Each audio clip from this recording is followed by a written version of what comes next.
When you're reading the Bible, context is extremely important.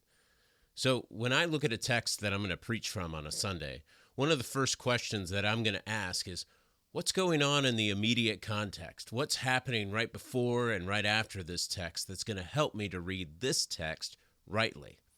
And asking that question has almost always been helpful to me. Sometimes in small ways, but sometimes in really major ways.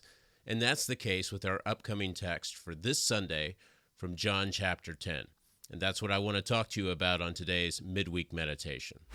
Hi, I'm Pastor Matt Doebler, pastor of Trinity Evangelical Lutheran Church in Norfolk, Virginia. If you're ever up here visiting this area, maybe on vacation, or if you happen to get stationed here, if you're part of our military, we would love to have you come visit. You can find out more about our congregation by going to our website, tlcnorfolk.com. So as I was saying, in John chapter 10, context really matters. So in John chapter 10, Jesus begins to speak about shepherds and sheep and thieves and robbers and sheepfolds and gates. Now, we often, and for good reason, when we read John chapter 10, we often focus a lot on the shepherd imagery that Jesus uses. In fact, we even commonly refer to this upcoming Sunday as Good Shepherd Sunday. Our hymn of the day is tied to that theme. It's "The King of Love, my shepherd is." And the antiphon for our introit is Jesus' words saying, "I am the good shepherd. I know my own, and my own know me, and I lay down my life for the sheep." And so in all of these ways, we are, of course, celebrating the fact that Jesus is our good shepherd who shepherds us through death, by his death, into abundant life. And that's all well and good. But if we look at the immediate context of Jesus' words, we find something interesting. Because our good shepherd is not really speaking directly to us. He's actually saying these things about himself to those who were themselves false shepherds. Now, what has just happened in John's gospel right before we get to chapter 10? Well, Jesus has healed a man who was born blind. He's done this incredible work that no one in all of human history has ever been able to do. But when the word starts spreading that this man has been healed and that Jesus is the one responsible for his healing, well, that's when all the trouble starts.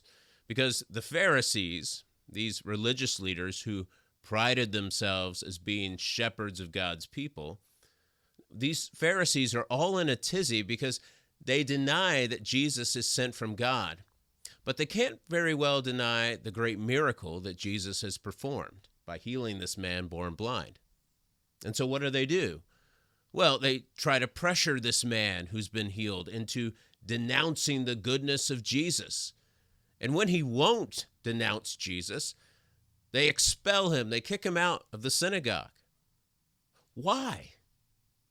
Because every second that this man is in there telling everyone what Jesus did for him, these Pharisees lose some of that power and control and prestige that they had before the people. These false shepherds of Israel, you see, don't really care very much for the sheep. They have twisted the word of God and added commandments of men so that they can exploit the sheep and use them selfishly for their own purposes. Well, and the proof of this is all in the pudding, right? As they say, here is this man who is born blind, who is healed by Jesus. And the Pharisees hate him for it. Rather than rejoicing in his restoration, they rage against him and cast him outside of the sheepfold. And this is the immediate audience to whom Jesus says, "I am the good shepherd, not you. You," Jesus says to the Pharisees, "have crept into the sheepfold like thieves and robbers, so you can steal and kill and destroy. You seek nothing but to profit from the sheep." But Jesus says, "I am not like you. I have come to call the sheep out from under your abuse by a voice that they actually recognize, because it speaks to them what is true and it gives to them life." And Jesus says, I have not come to take from them, but to give everything for them, even my own life, so that through that they may have abundant life. And so the immediate context reveals that this is not so much a love song.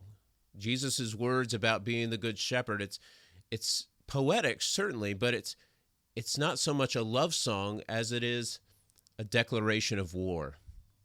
Jesus here is saying that he's going to battle for his sheep against the false shepherds and the wolves. And he will win this battle at the cross and proclaim victory in his resurrection. And having done all this, he will create a new flock where he himself is both shepherd and the way of access, the gate, the door to the sheepfold. This is what the Father has sent him to do, and he will accomplish it. Well, there's so much more to say about this text, and I look forward to working through it with you on Sunday. Until then, the Lord be with you.